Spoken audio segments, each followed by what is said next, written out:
काशित वाक्य 26वां सत्र। मसीह में प्रिय भाई और बहनों,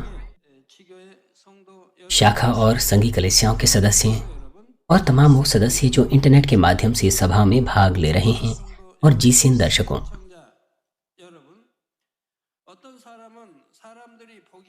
कुछ मसीही एक उचित जीवन जीते हुए प्रतीत होते हैं, लेकिन जब बारीकी से जांचा जाए तो वे विभिन्न परीक्षाओं और कलेशों से पीड़ित होते हैं। और फिर कुछ लोग इस तरह से कहते हैं कि हो सकता है कि उन्होंने परमेश्वर के सामने कोई पाप किया हो, या फिर वो केवल तभी काम करते हैं जब दूसरे उनको देखते हैं। वो गपशप उनके बारे में करने लग जाते हैं, न्याय निंदा करने लग जाते हैं। बेशक जब परमेश्वर के संतान वचन का पालन करे, सत्य में जी, तो परमेश्वर उन्हें सुरक्षा देता है कि वो कलेशों और परीक्षाओं का सामना ना करें। पहला कुरिन्थियों 10:13 कहता है कि तुम किसी ऐसी परीक्षा में ना पड़े जो मनुष्यों के सहने से बाहर है। परमेश्वर सच्चा है, वह तुम्हें सामर्थ्य से बाहर परीक्षा में ना पड़ने देगा, वरन परीक्षा के साथ निकास भी देगा कि तुम सह सको। तब भी जब परमेश्वर की संतान आजमाइश का सामना करते हैं, परमेश्वर सब बातों को भलाई में उत्पन्न करते हैं। इसलिए अगर आप परमेश्वर से आजमाइश और परीक्षाओं में सुरक्षा प्राप्त नहीं कर पाए, तो आपको अपने आप को जांचना चाहिए कि क्या आपने सही मार्ग चुना है या नहीं। यदि आप अपनी गलती के लिए आजमाइशों का सामना करें तो आप रक्षा प्राप्त नहीं कर पाएंगे। और यदि आपने कुछ गलत नहीं भी किया है, अगर आप परीक्षणों से गुजरे जो परमेश्वर आपको देता है, तो वह इसलिए है कि आपको आशीष दें, आपके विश्वास को मजबूत करें। इसलिए परमेश्वर निश्चित रूप से आपको निकास भी देता है। लेकिन कभी कभार परीक्षाओं का आप सामना कर सकते हैं, भले ही आपने एक उचित मसीह जीवन जिया हो। तो फिर यह वो परीक्षाएं होती है जो परमेश्वर आपको आशीष देने के लिए आने देता है। वचन के अनुसार जीने के बाद भी अगर आप आजमाइश का सामना करते हैं और यदि आप इसे धैर्य और प्रार्थना के साथ पार करें, तो निश्चित रूप से परमेश्वर आपको आत्मिक और वित्तीय आशीष देगा। बाद में जो परिणाम है वो इस बात को दर्शा देगा कि जो आजमाइशें थी वो इसलिए आपके ऊपर नहीं आई कि आपने कुछ गलत किया हो या फिर आप परमेश्वर से सुरक्षा प्राप्त करने में विफल रह गए। क्या आपने ये नहीं देखा है कि परमेश्वर ने परीक्षाओं के बाद ही हमें आशीषें दी हैं? उसने हमारी आत्मा और प्राण को समृद्ध किया, उसने आपके विश्वास को मजबूत किया और आपको आशीष दी। कभी कभार परमेश्वर आपको आजमाइशों से गुजरने देते हैं क्योंकि उसमें परमेश्वर का प्रावधान होता है। इसलिए जब आप किसी व्यक्ति को आजमाइश में पड़ता हुआ देखें तो आपको बाहरी रूप से देखने के द्वारा उसका न्याय नहीं करना चाहिए, ये सोचते हुए कि आप तो सत्य में उसे जांच रहे हैं। उदाहरण के लिए दानियल को जब शेरों की मान में डाला गया तो ऐसा लगता है कि वो कष्ट का सामना कर रहा था, पर अंततः पहले की तुलना में उसे एक ऊंचा पद प्राप्त हुआ, उसे पदोन्नति प्राप्त हुई और उसने परमेश्वर को महिमा दी। यूसुफ को जब किसी पराई देश में गुलामी में बेच दिया गया और फिर उसे कैद खाने में भी गलत तरीके से डाल दिया गया, शारीरिक दृष्टिकोण से तो वो पीड़ा का सामना कर रहा था, पर ये सारे काम परमेश्वर के प्रावधान में हुए, जिसने यूसुफ को एक प्रधान बनने के लिए और इज़राइल की नींव के रूप में उसे स्थापित करने के लिए योजना बनाई थी। इसलिए ये आजमाइशें न केवल यूसुफ के लिए व्यक्तिगत आशीषों के रूप में तब्दील हुई, बल्कि परमेश्वर को भी महान महिमा मिली। यह वैसे ही है जब कोई विश्वास योग्य मसीह को सताया जाता है और जब वे शहीद होते हैं। ऐसा इसलिए नहीं है कि परमेश्वर ने उन्हें सुरक्षा नहीं दी, बल्कि यह कि उन्होंने आजमाइशों पर विजय प्राप्त की। जब हमारे प्रभु के नाम से वो शहीद हो गए हैं तो उन्होंने इस बात को प्रमाणित कर दिया कि उन्होंने अपने जीवन तक को बलिदान कर दिया अपना विश्वास छोड़ने के बजाय। इसलिए वे कम से कम स्वर्ग के तीसरे राज्य में जाएंगे, जैसा कि रोमियो 8:18 में लिखा है, जहां पर लिखा है, क्योंकि मैं समझता हूं कि इस समय के दुख और क्लेश उस महिमा के सामने जो हम पर प्रकट होने वाली है कुछ भी नहीं है। हम उस महिमा को प्राप्त कर सकते हैं जो इस धरती पर किसी भी नाशवान चीजों से तुलना नहीं की जा सकती।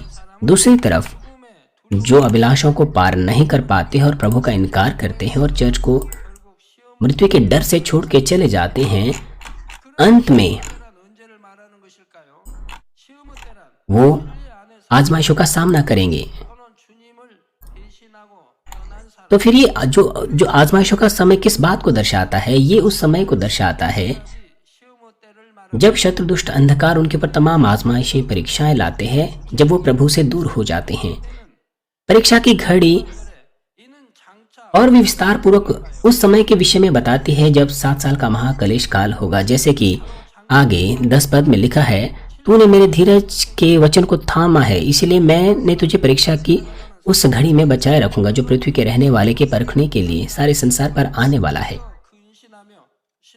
इसीलिए आपको सुरक्षा पाने के लिए विश्वास के साथ आज्ञा पालन करना चाहिए ताकि आप उस परीक्षा की घड़ी में ना पड़ो। इस संसार में अगर आप पाप में पड़ते रहेंगे, वचन का पालन नहीं करेंगे, तो आप हवा में उठा नहीं लिए जाएंगे, बल्कि 7 साल के बड़े क्लेश काल में पड़ेंगे जब हमारा प्रभु वापस आता है। लेकिन अगर आप परमेश्वर का आप धीरज का वचन थामे रहें, तो सिर्फ ना केवल आप उस परीक्षा की घड़ी से बचेंगे, बल्कि प्रभु के साथ हवा में आयोजित 7 साल के विवाह भोज में भी प्रवेश कर पाएंगे। मैंने आपको 7 साल के विवाह भोज के विषय में बताया है। मैंने आपको बताया कि कैसे हम वहां आनंद लेंगे और ये कितना आनंदमय होगा। 7 साल बहुत तेजी से वहां गुजर जाएंगे क्योंकि हम वहां बहुत खुश होंगे। तो मैं क्या चुनूं, ये आपके निर्णय के ऊपर निर्भर करता है। लेकिन इस तथ्य से आपको अवगत होना चाहिए कि यह आप ही हैं जो अपने निर्णय के परिणाम को हमेशा के लिए भुगतेंगे। 11 पद में प्रभु कहता है कि मैं शीघ्र ही आने वाला हूं, जो कुछ तेरे पास है उसे थामे रहे कि कोई तेरा मुकुट छीन ना ले। और अब हमारे प्रभु की प्रतिज्ञा कि मैं शीघ्र ही आने वाला हूं ना केवल 2000 वर्ष पहले लागू होता है, बल्कि आज भी वैसे ही लागू होता है। कुछ लोग ऐसा कह सकते हैं कि उसने कहा था कि वो शीघ्र आने वाला है, लेकिन अभी भी इतना धीमा क्यों लग रहा है कि वो नहीं आ रहा है। वास्तव में वो आने में देरी नहीं कर रहा है। पिछले 2000 वर्षों से अनगिनत लोगों के लिए उसका वचन पूरा हुआ है।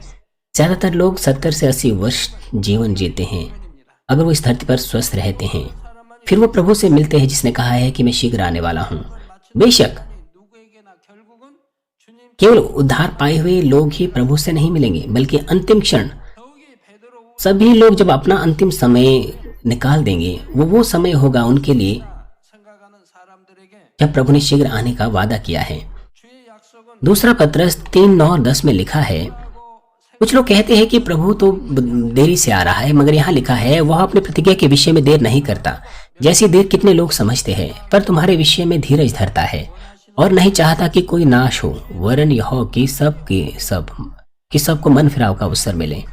परंतु प्रभु का दिन चोर की नहीं आ जाएगा। उस दिन आकाश में बड़ी हड़हड़ाहट के शब्द से जाता रहेगा और तत्व बहुत ही तप्त होकर पिघल जाएंगे और पृथ्वी और उस पर के काम जल जाएंगे।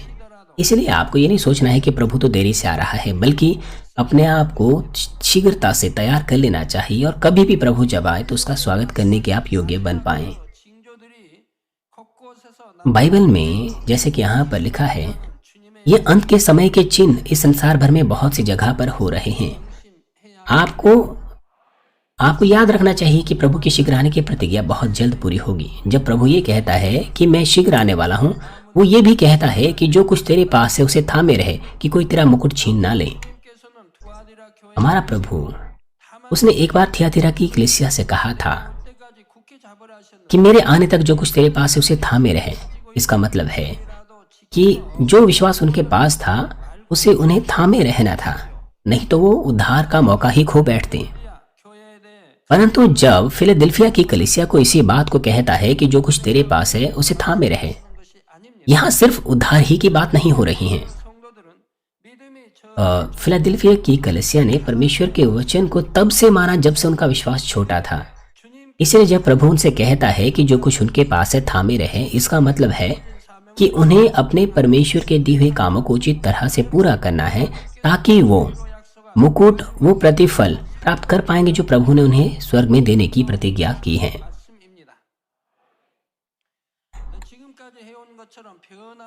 यदि वे दृढ़ता से विश्वास की दौड़ को दौड़ें जैसा कि अब तक वो दौड़ते आए हैं, तो उन्हें स्वर्ग में अद्भुत मुकुट से सम्मानित किया जाएगा। इसलिए हमारा प्रभु उन्हें चेतावनी देता है कि वो बीच में ही भ्रष्ट होने से अपने मुकुटों को ना खोएं। तो फिर क्या ये संभव है कि आपके मुकुट छीन लिए जा सकते हैं? बेशक छीन लिए जा सकते हैं। हालांकि जब आप स्वर्ग में जाएंगे तो जो मुकुट आपको दे दिए गए हैं वो आपसे कभी नहीं छीने जाएंगे। मगर इस धरती पर जब तक आप हैं, यदि आप परमेश्वर द्वारा दिए कामों को पूरा करने में विफल रहे या फिर बीच में ही आपने कामों को छोड़ दिया, तो वो काम किसी और व्यक्ति को सौंप दिया जाएगा। इसीलिए जो मुकुट आपको स्वर्ग में मिलना चाहिए था, वो मुकुट भी आपसे छीन लिया जाएगा।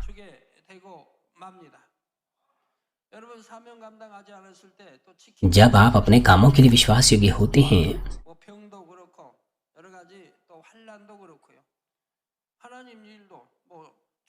मेरा मतलब है हो सकता है आप कई तरह से सुरक्षा प्राप्त ना कर पाएं, आप कई तरह की मुश्किलों से गुजर सकते हैं, मगर परमेश्वर ने आपको कहा है कि आप तमाम घराने में विश्वास योग्य रहें। लेकिन अगर आप विश्वास योग्य ना रहें, तो हम कैसे कह सकते हैं कि आपके पास विश्वास है? हम कैसे कह सकते हैं कि आप परमेश्वर से प्रेम करते हैं? क्या आपको लगता नहीं कि परमेश्वर आपको अनदेखा कर देगा और शैतान के जाल में आप फंस जाएंगे? यदि आपके पास सचमुच विश्वास है, स्वर्ग की आशा है, खास तौर पर अगर आप नए यरूशलेम जाने की इच्छा रखते हैं, तो आप कभी भी परमेश्वर के दिए कामों को अनदेखा नहीं करेंगे, न हार मानेंगे, ताकि आपने प्रतिज्ञा पाए हुए मुकुट को आप ना खो पाए।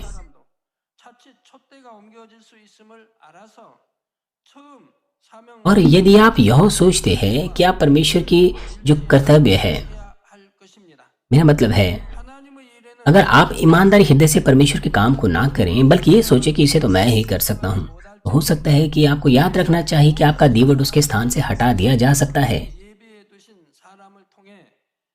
इसलिए जो उत्साह आपके पास पहले था परमेश्वर के काम को करने का, उस उत्साह को आपको नहीं खोना चाहिए। परमेश्वर अपने कार्यों को कभी बंद नहीं करता है। जब पहला व्यक्ति कर्तव्य को पूरा करने में विफल होता है, तो परमेश्वर सब कुछ जानता है, अपने कार्यों को किसी अन्य व्यक्ति के माध्यम से वो पूरा करेगा। प्रिय भाई और बहनों, परमेश्वर अपना कर्तव्य, मेरा मतलब है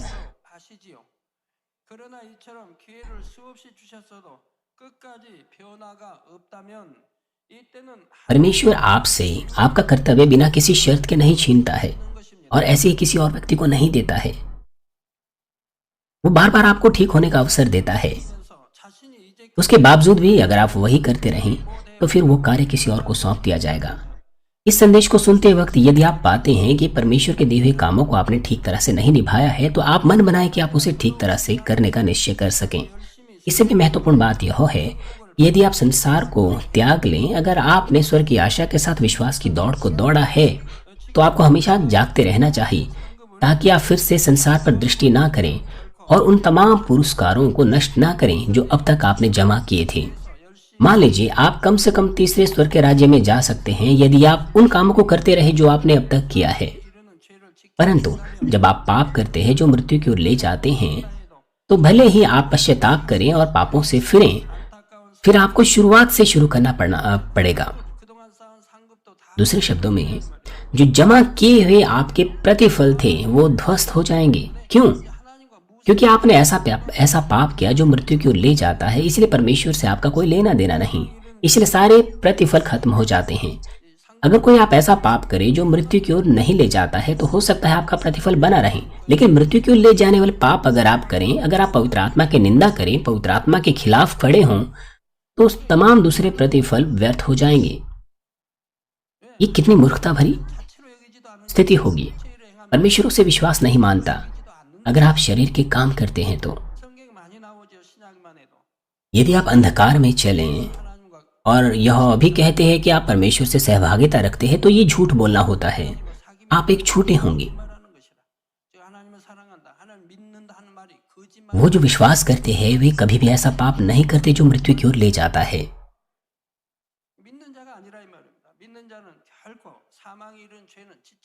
जो कुछ आपने अब तक जमा किया था, जिन जिन चीजों को आपने अभी तक एकत्र किया था, आप उसे ढा देते हैं और आप पिता परमेश्वर को बहुत दुखी करते हैं। आप नर्क में गिरने के निकट आ जाते हैं। इसलिए अगर वास्तव में आप विश्वास रखते हैं तो आपके लिए कितनी बड़ी मूर्खता भरी बात होगी। हालांकि अगर पहले ही आप पश्चाताप कर सके, मन फिरा सके, तो ये भाग्यशाली होंगे आप। इसलिए मैं आशा करता हूं कि आप अपने हृदय में नए हृदय के साथ स्वर्ग की ओर दृष्टि लगाते रहें और अपनी दौड़ को दौड़ते रहें। जो कुछ आपने किया है, हो सकता है आपको खेद हो, पछतावा हो, लेकिन आपको केवल लेकिन आपको बस पछतावा ही करते रहना नहीं चाहिए। यदि आप परमेश्वर का अनुग्रह प्राप्त करने में सफल हो जाते हैं तो आप सब कुछ पुनर्स्थापित कर सकते हैं और इसके अलावा आप फिर से नए यरूशलेम की ओर दृष्टि कर सकते हैं और आशा कर सकते हैं और अपने दृष्टिकोण के अनुसार विश्वास की इस मार्ग पर चल सकते हैं। एक नौसिखिया विश्वास के अलग अलग चरणों से गुजरता है, पहले से दूसरे, दूसरे से तीसरे, तीसरे से चौथे। मान लीजिए किसी तीसरे विश्वास के स्तर के व्यक्ति ने पाप किया और पहले विश्वास के स्तर पर आ गिरा। अब वो पूरी तरह से पश्चाताप करता है, मन फिराता है और अब वो अगर फिर से शुरुआत करे तो वह पहले विश्वास के स्तर से तेजी से तीसरे पर पहुंचेगा, क्योंकि वो जानता है कि क्या करना है, क्या नहीं करना है, क्या रखना है, क्या फेंकना है। इसलिए दूसरों की तुलना में जिन्होंने पहले विश्वास के स्तर से शुरू किया, उनकी तुलना में वो और भी तेजी से ऊंचे विश्वास के स्तर पर पहुंच सकता है।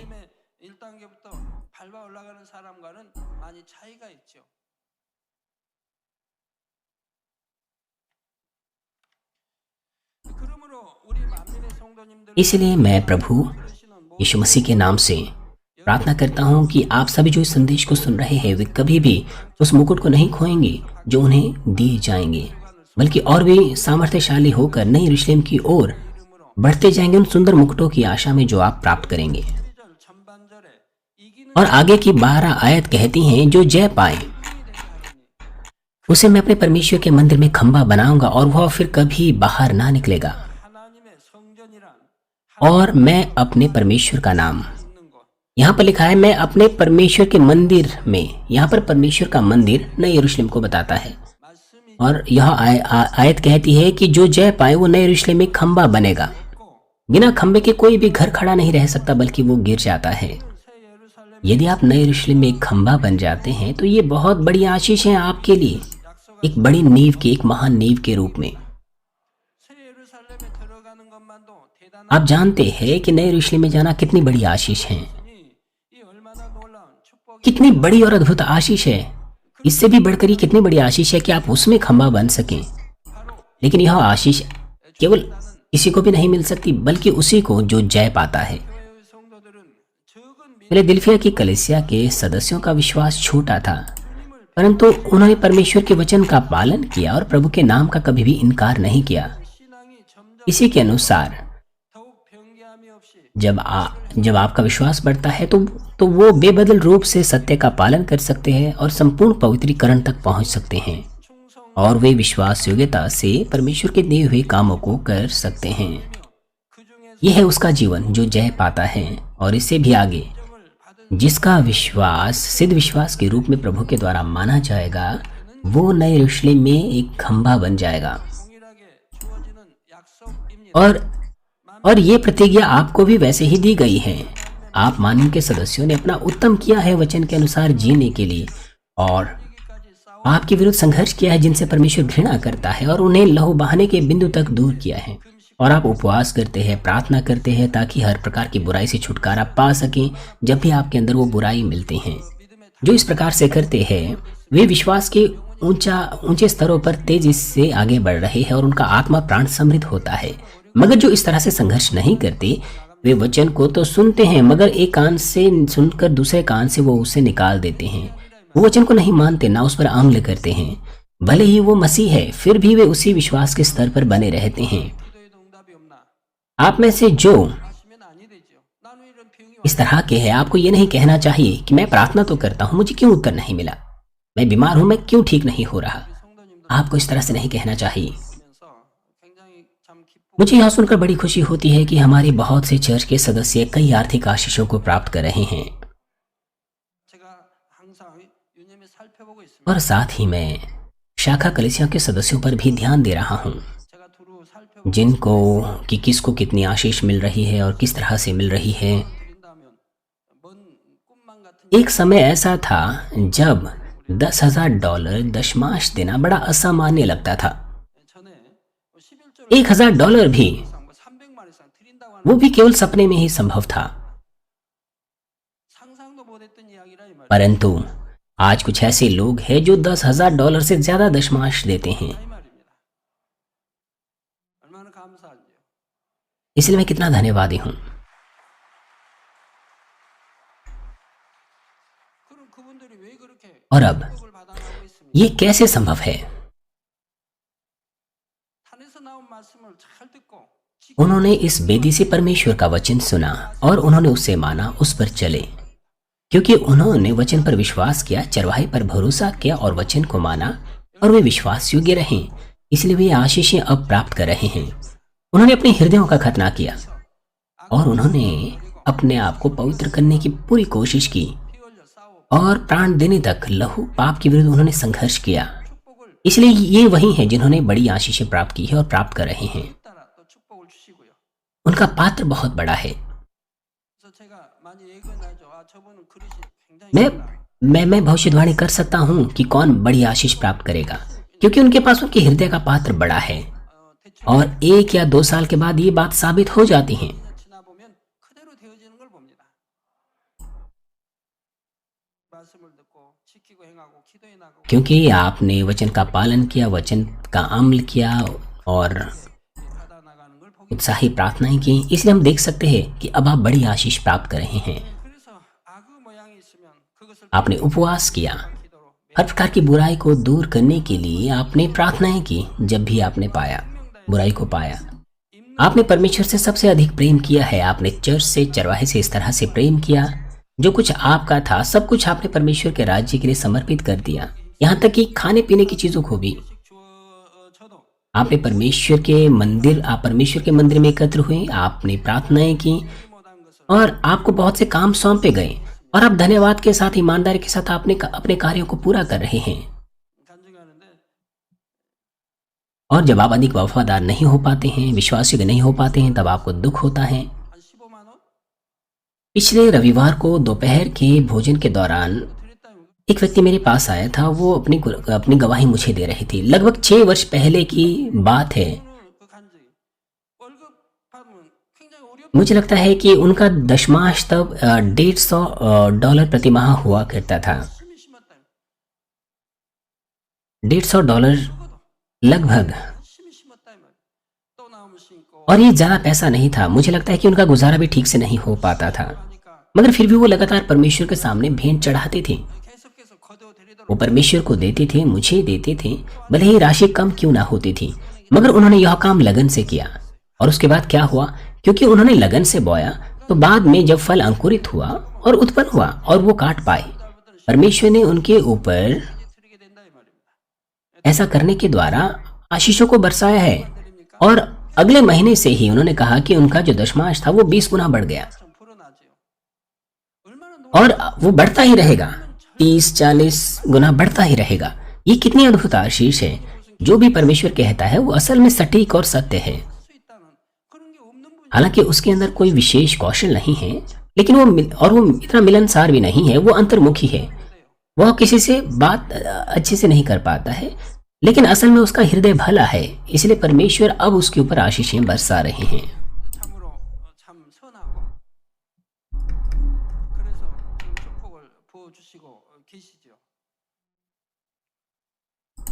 또한 교회적인 시험과 핍박 가운데서도 जब 나라의 상급 때문에 कलीसियाएं 선으로 परीक्षाओं से, सताओं से गुजरी, आपने स्वर्ग के प्रतिफलों पर देखकर उन पर विजय प्राप्त की। इससे भी बढ़कर चर्च को 우리 성 और विश्वास में भाई बहनों को बनाए रखने के लिए आपने बलिदान कर दिया।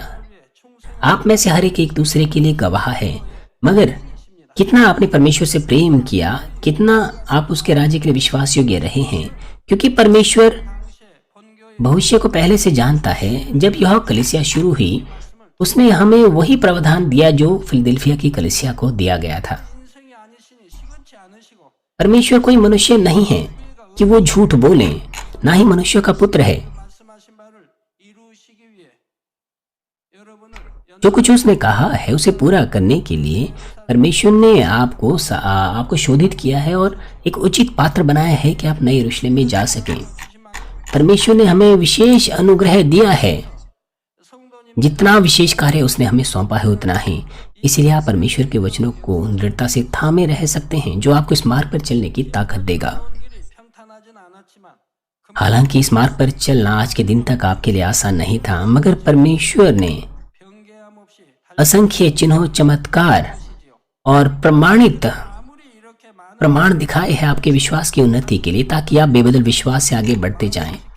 भले ही परमेश्वर ने कितना ही अनुग्रह आपको क्यों ना दिया हो, अगर आप उसकी प्रतिज्ञा को थामे ना रखें, अपने हृदय को दृढ़ ना रखें, तो प्रतिज्ञा का वो वचन आपसे छीन लिया जाएगा। 하나님께서 끝까지 लेकिन परमेश्वर निश्चित रूप से अपने प्रेम को न्याय पर प्रबल करता है और अंतिम समय तक अपना प्रेम बिखेरता है। 나가지 않기를 और इस प्रेम के द्वारा वो नहीं चाहता कि एक भी आत्मा आशीषों की उस सीमा से भटक जाए। इसलिए जब आप परमेश्वर के वचन पर विश्वास करें, भरोसा करें, विश्वास योग्यता और बेबदलता से अपने कामों को अंतिम क्षण तक करते रहें, 쏘가신 면류관 तो आप 것이며 प्रतिज्ञा किया हुआ मुकुट प्राप्त कर पाएंगे। आप कभी उसको लेने में विफल नहीं हो पाएंगे। 저는 우리 성도님들 모두는 반드시 최후까지 आप सभी लोग अंतिम क्षण तक विजय हो 함께 서게 되시기를 और 주님의 이름으로 उस धन्य, उस आशीषित पद को प्राप्त करे। प्रभु यीशु मसीह के नाम से मैं प्रार्थना करता हूँ। 보고 हमने हमेशा चिन्हों, चमत्कार और परमेश्वर की सामर्थ्य का अनुभव किया है। 믿으시는 इसीलिए 신앙생활이 어렵죠. विश्वासी जीवन जीना कितना आसान है। 그러니까 어렵죠. 근데 다 믿어지게 눈으로 보여주는데 예? 성경에 있는 기사도 표적도 권능도 다 보여주고 신앙생활하는데 तब मुश्किल होता जब आपको कुछ पता नहीं होता, पर आप सब कुछ अपनी आंखों से देखते, आप विश्वास करते हैं, बाइबल में होने वाले चिन्हों चमत्कारों को आप देखते हैं, तो फिर क्यों आपके लिए यह मुश्किल है? क्यों प्राण देने तक आप संघर्ष नहीं कर पाते? परमेश्वर संसार से बैर रखता है। अगर आप संसार से प्रेम रखें तो परमेश्वर का प्रेम आप में नहीं है। 뭐 육의 사람 आपको परमेश्वर से प्रेम करना चाहिए। आपको परमेश्वर का प्रेम अपने अंदर रखना चाहिए। शारीरिक मनुष्यों से प्रेम के द्वारा आप क्या कर लेंगे? क्या ये बेहतर नहीं होगा अगर आपको सबसे पहले सेनाओं की यहोवा परमेश्वर का प्रेम मिले? 12 आयत में प्रभु कहता है कि 예루살렘에 मैं 나의 새 이름을 अपने परमेश्वर का नाम और अपने परमेश्वर के नगर अर्थात नए यरूशलेम का नाम, जो परमेश्वर के पास से स्वर्ग से उतरने वाला है, 하나님의 이름과 새 और अपना एक नया नाम उस पर लिखूंगा। 이름으로 인쳐 보장하신다는 뜻입니다. 새 예루살렘에서 기둥이 된다는 것은 자기 नए यरूशलेम में खंबा बनना 망고 ये कोई ऐसी चीज नहीं है जो आप अपनी इच्छा से पूरा कर सकें। 이름으로 인정 केवल तब ही संभव है जब सेनाओं का यहोवा परमेश्वर अपने नाम से आपको पहचानता है।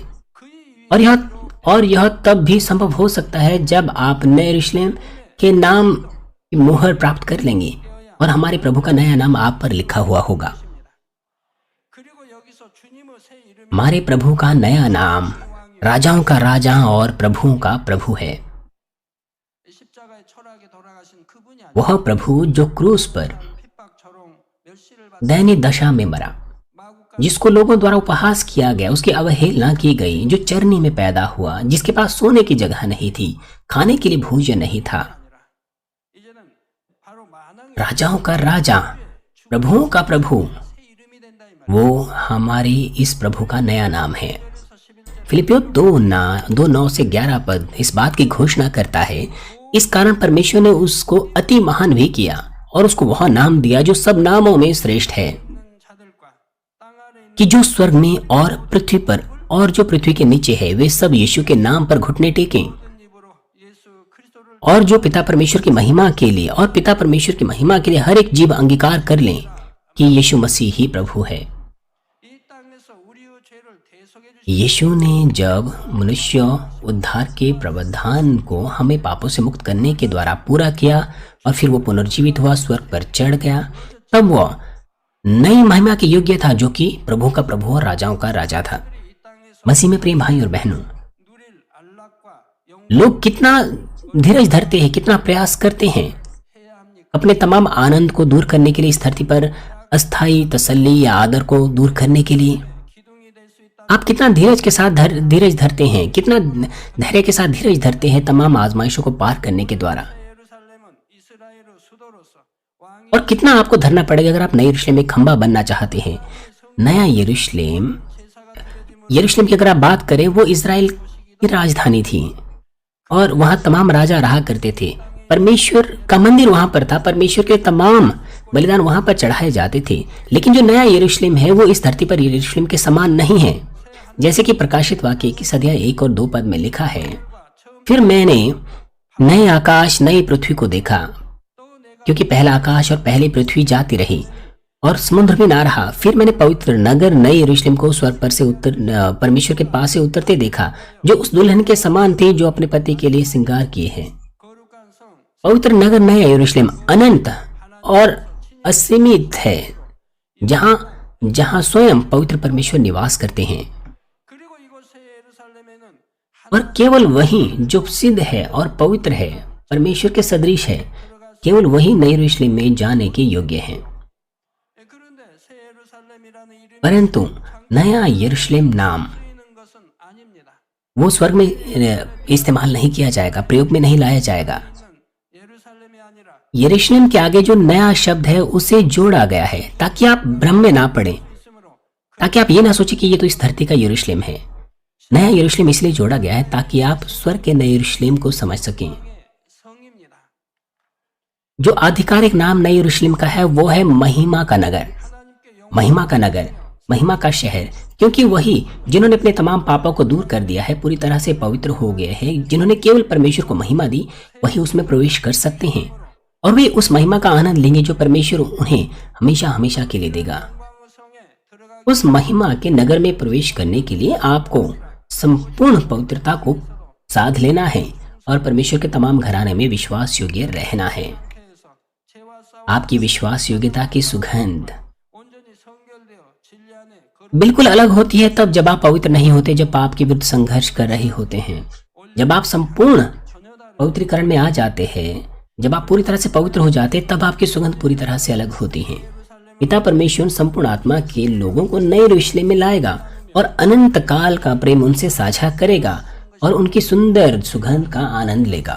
오늘 본문의 필라델피아 교회뿐만 아니라 इस आशा की प्रतिज्ञा केवल फिलाडेल्फिया की कलीसिया पर ही लागू नहीं होती हैं, बल्कि उन तमाम कलीसिया और उन तमाम संतानों पर जो फिलाडेल्फिया की कलीसिया के समान थी और वहां के सदस्यों के समान थी। 필라델피아 और अंतिम पद 13 पद में प्रभु अपने वचन का सारांश फिलाडेल्फिया की कलीसिया को यह कहते हुए देता है, जिसके कान हो वह सुन ले कि आत्मा कलीसियाओं से क्या कहता है।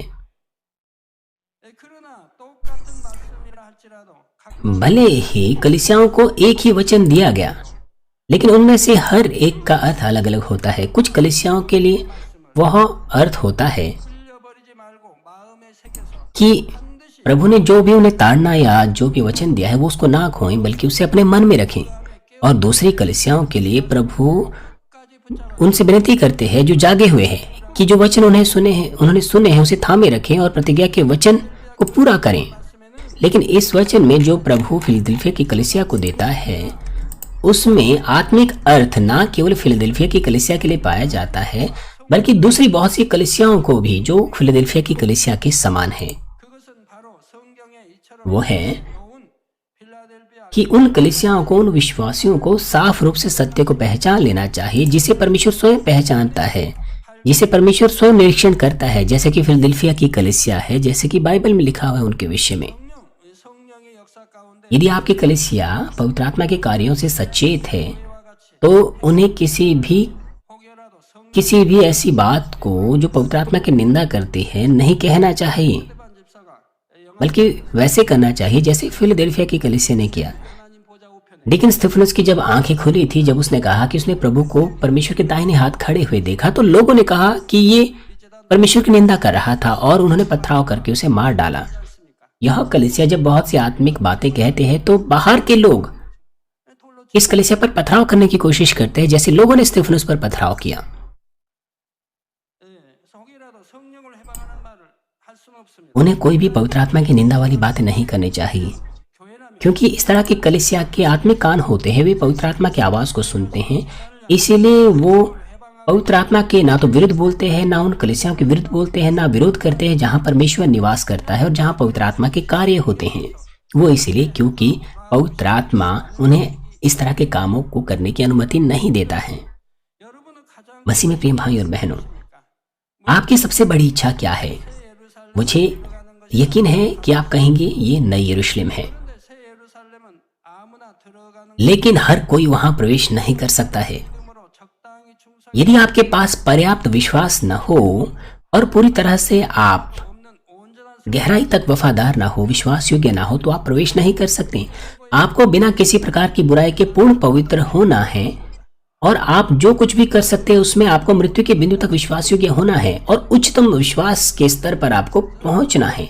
मैं स्वर्ग की बात नहीं कर रहा, मैं नई यरूशलेम की बात कर रहा हूं जो सबसे उत्तम निवास स्थान है स्वर्ग का। 이러한 믿음에 이르는 것이 하루 아침에 되는 것도 लेकिन उस स्तर तक आपका विश्वास एक दिन में नहीं पहुंच सकता 되는 और ना ही यह केवल आपकी अपनी ताकत से हो सकता है। 거에 볼때 बाइबल में वे जो विश्वास के पूर्वज थे जिन्हें नई यरूशलेम में प्रवेश करने के योग्य माना जाता था, वे परमेश्वर के प्रावधान में गंभीर शोधनों से गुजरते हुए शुद्ध सोने के रूप में सामने आए और उन्होंने अपने उन कर्तव्यों को पूरा किया जो एक आम व्यक्ति 땅이 해서되면 पूरा नहीं कर सकता था। उन्होंने प्राण देने के बिंदु तक ऐसा किया। 큰 연단 यदि किसी का पात्र बड़ा है तो परमेश्वर उसे शोधित करने के लिए बड़ी परीक्षा देता है, क्योंकि वो व्यक्ति उसे सह सकता है। केवल तब ही वे नई यरूशलेम में जाने के योग्य बन सकते हैं। 성도님들 परमेश्वर ने इस कलीसिया के सदस्यों को भी नई यरूशलेम की आशा दी है। 말씀만이 아니라 उसने आपको न केवल नई यरूशलेम की प्रतिज्ञा दी है, बल्कि उसने आपको आज के दिन तक अगुवाई भी की है उसमें प्रवेश करने के लिए। 성결의 말씀을 통해 पवित्रीकरण के वचन के माध्यम से परमेश्वर ने वह रास्ता खोल दिया है जिससे आप पवित्रता तक पहुंच सकते हैं। जब वह आपके भीतर छुपे गहरे पाप के स्वभाव को खोजने और उससे छुटकारा पाने में आपकी मदद करता है। परमेश्वर चाहता है कि आप परमेश्वर के तमाम घराने में विश्वास योग्य रहें, पवित्रीकरण को साध लें 사명은 흔들리지 않는 और उसके लिए परमेश्वर ने आपको 2 मिशन दी है, वो है ग्रैंड सेंचुरी का निर्माण कार्य और विश्व मिशन को पूरा करना।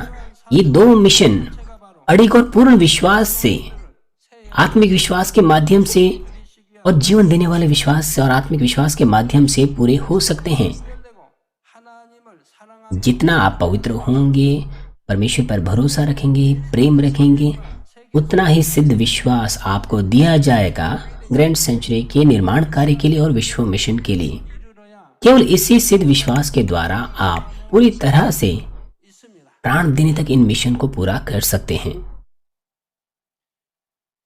네, 그래서 결국 이처럼 और अंत में 가지고 2 मिशन, भवन ग्रैंड सेंचुरी का निर्माण होना और विश्व मिशन पूरा होना, 이루어지게 उन लोगों के माध्यम से पूरा किया जा सकता है जो इसी तरह के पूर्ण विश्वास से प्राण देने तक वफादार रहेंगे, विश्वास योग्य रहेंगे और जो इस तरह की सेवकाई में भाग लेंगे, वे नए यरूशलेम में प्रवेश होने के योग्य बनेंगे।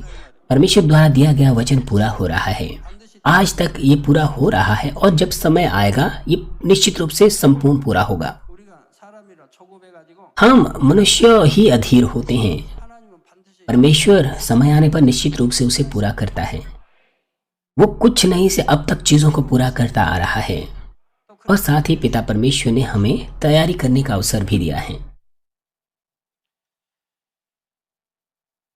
제가 때때로 여러분에게 जैसा कि मैंने कभी कभी आपसे कहा है, 성도님들 이제 मेरे प्यारे भाई और बहनों, हम थोड़ा सा और आगे बढ़ें। 모두가 선한 싸움 मैं उत्सुकता से चाहता हूं कि आप सभी एक भली लड़ाई लड़ें और इस दौर को पूरा करें और नई यरूशलेम की महिमा में निवास करें। 그래서 바로 여러분 위해 परमेश्वर की प्रतिज्ञा जो कहता है कि मैं आपको अपने परमेश्वर के मंदिर 하나님의 성전에 기둥이 में खंबा बनाऊंगा और अपना नाम, नए यरूशलेम का नाम और अपना नया नाम आप पर लिखूंगा, पूरी तरह से आपके साथ पूरा हो। प्रभु यीशु मसीह के नाम से मैं प्रार्थना करता हूँ। 주신 말씀을 생각하시면서 합심해서 기도하고 आइए संदेश पर सोचते हुए सभी लोग साथ मिलकर प्रार्थना करेंगे। 아버지 하나님 필라델피아 그의 귀한 말씀을 통해서 참으로 좋은 능력을 가지고도 말씀을 지키며 배반치 않은 그런 중심으로 결국 끝까지 아버지와 믿음의 성장에 나갔을 때 온전한 충성과 성결을 이루어서 결국 세운 사람의 기둥 같은 자가 아버지의 그 자리에 이른다고 말씀하셨습니다. 그러나 아무리 그렇게 충만히 달려간다 할지라도 또한 아버지여 또 육체나 범죄할 때 그 은혜를 까먹고 결국 그 멸관을 빼앗길 수 있다는 거 명심해서 우리 만민의 모든 성도들 참으로 주님 나라 가는 그날까지 세우사람 향해서 그 표대를 향해 온전하기로 갈 수 있도록 축복해 주옵소서. 감사하며 우리 주 예수 그리스도 이름으로 기도합니다. 아멘. 영상을 통해 준비된 당회자님의 환자 기도를 받으시겠습니다. बीमारों के लिए सीनियर पास्टर की प्रार्थना वीडियो पर ग्रहण करेंगे। अपना हाथ अपने बीमार अंगों पर रखें। बीमार अगर नहीं है तो अपना हाथ अपनी छाती पर रखें। अपने हृदय की इच्छाओं के लिए इस प्रार्थना को प्राप्त करें। 할렐루야 전능하신 사랑의 아버지 하나님 हालेलुया, सर्वशक्तिमान हमारे प्रेमी पिता परमेश्वर, कृपया अपना हाथ तमाम विश्वासियों पर रखे जो इस वक्त इस प्रार्थना को ग्रहण कर रहे हैं। 통해 기도받는 समय और दूरी को मिटाते हुए अपना कार्य उन पर प्रकट कीजिए जो इस वक्त इस प्रार्थना को जीसीएन और इंटरनेट पर, सैटेलाइट टीवी पर, शाखा और संघी कलीसियाओं में और परमेश्वर की संतान संसार भर में ग्रहण कर रहे हैं। 부정적인 생각과 उन्हें हृदय से विश्वास करने के योग्य विश्वास दीजिए।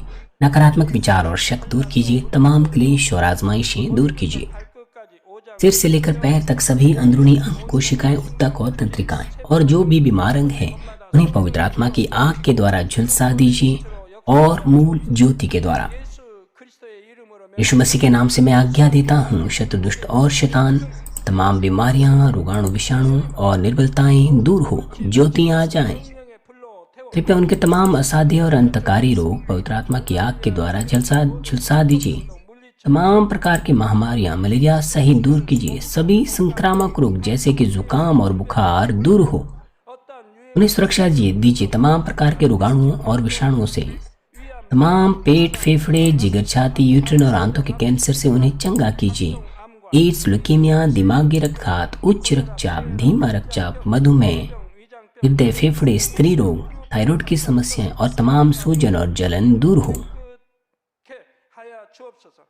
소아마비 중풍 관절 पोलियो, लकवा, गठिया और हन्नी के डिस्क से उन्हें चंगा कीजिए। पीठ दर्द, सिर दर्द और मानसिक दर्द और तमाम दूसरे दर्द गायब हो जाएं। 우울증 조울증 मिर्गी, स्वलीनता, उदासी, तंत्रिका रोग और दूसरी मानसिक बीमारियां दूर हो। 풀어지고 이런 तमाम प्रकार के लकवे खुल जाएं, उठें, चलें और कूदें।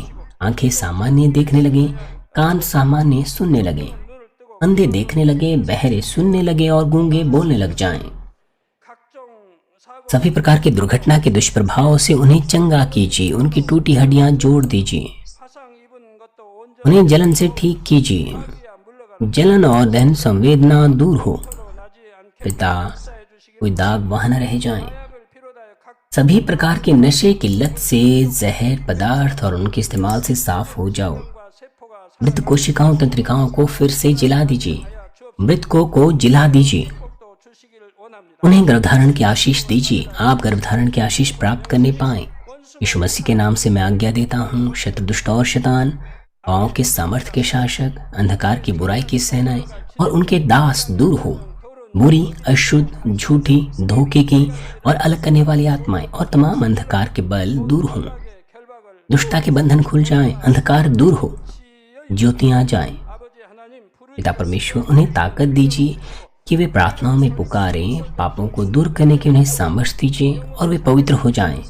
जब उनका प्राण समृद्ध होता है, सब बातों में वे भले चंगे रहे और उनके परिवारों में भी सुसमाचार का प्रचार हो। तमाम दुर्घटना और विपत्तियों से पूरे सप्ताह भर उन्हें सुरक्षा दीजिए और आशीष दीजिए कि बिना समस्या के एक समृद्ध जीवन वो जी सकें। पवित्र आत्मा की अग्नि में बाड़े में स्वर्गीय सेना, स्वर्गदूतों और अपनी धधकती आंखों के द्वारा अपने सभी बच्चों को, उनके घर, कार्यशाला और व्यापारों को सुरक्षा दीजिए। विद्यार्थियों को बुद्धि और समझ दीजिए। जोश और जुनून, मेहनत से पढ़ाई करने के लिए उन्हें दीजिए। उनका हृदय और मन संसारिक चीजों से बचाएं और वो परमेश्वर को और अधिक जोश से प्रेम करने पाएं। 하나님의 자녀 चाहे आपके बच्चे खाएं, पिएं या जो कुछ भी करें, इन सब में वो अपना जीवन आपको महिमा देते हुए जीने पाएं। 되게 축복하여 주시기 वो जीवित परमेश्वर की गवाही ये कहकर देने पाए कि मैं परमेश्वर से मिला हूँ, मैंने परमेश्वर का अनुभव किया है, उससे उत्तर और आशीषें प्राप्त किए हैं। 아버지 하나님 감사합니다. पिता परमेश्वर आपका धन्यवाद। सारी महिमा केवल आपको मिले। 우리 주 हमारे प्रभु यीशु मसीह के नाम से मैं प्रार्थना करता हूँ, आमीन।